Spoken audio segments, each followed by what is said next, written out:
Hello YouTube, it's Rob, Maxwell's Grass Cutting Services based in the northeast of England. I hope everybody's well and having a great day. As you can see, I'm using the shiny new Stihl RM650V 19-inch cut. This is about the third time I've used it, and today it's raining, the grass is wet, and it's given a lovely test. And I've got to say, my first impressions are extremely good and it bags brilliantly. And I'm going to do a full review very soon once I've used it a little bit more and I've found out a little bit more about the mower. But today I want to talk about small gardens and how important they are to my business, and how important I'm sure they are to yours, or if you're starting out, you know, how important they can be to your business. First of all, when I started researching for a gardening business, I did what everybody does. We watch YouTube videos, hours of the bloody things, and they were really helpful, but they do give you a little bit of a false picture sometimes. Let me explain. Now, I'm not saying YouTubers are trying to mislead us, certainly not. They do a great job and I learned a great deal from them, but they show the best gardens. And rightly so, why not? They're advertising the work. Or they show a jungle where it's a one-off and they go and they cut it down and it looks brilliant at the end. And I understand why they do that. It gets great views, it makes good viewings. But today, this is an honest garden and it's a really good garden to have on your portfolio. Let me explain. Now, this is a minimum charge. It's a really small garden. These are Victorian terrace houses. They have a backyard, then there's a walkway at the front which the public have access to. There's a few steps up, and then they all have a little garden like this. The couple who own this house, they've just moved in, they're renovating the house, they don't have a lawnmower. If they did have a lawnmower, they'd have to have a wire going across the public footpath, and so they've got me in. And the lawn isn't in the greatest of conditions.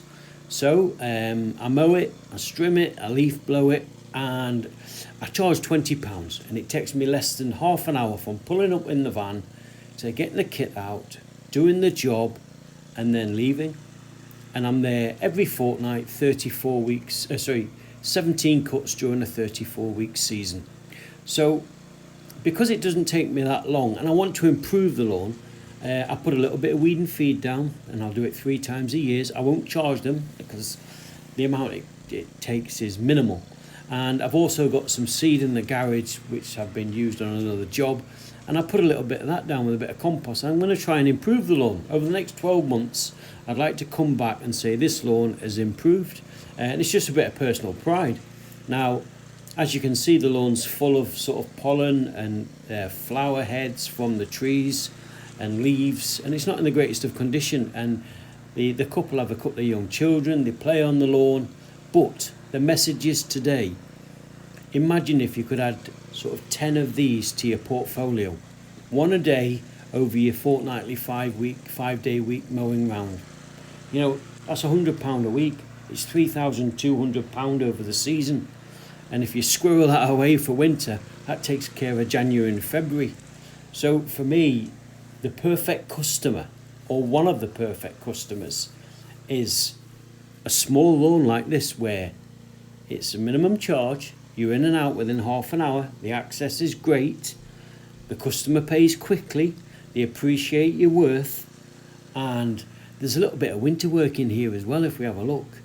There's trees overhanging, they don't want anything done with the border, but I'm sure come the winter there might be a little bit of work there, which is what we're all looking for, isn't it, to get us over the winter period. So how would you get small lawns? Well, I'll tell you what I did. At the beginning of the year, I recognised that I could probably tag one of these on to most of my mowing days just to increase my revenue.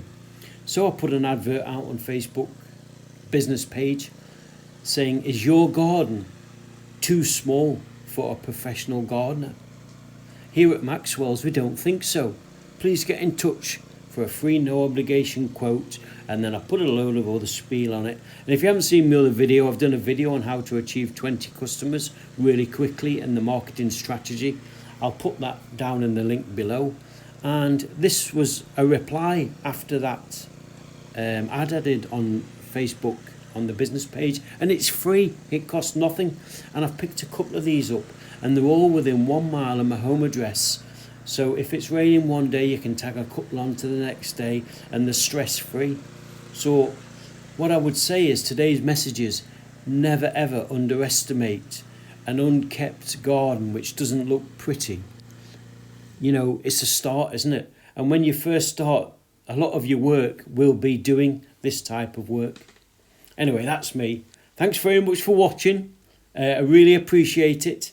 Please like and subscribe, and we'll see you on the next video. And remember, when the green gold is growing, keep mowing. Take care now. All the best.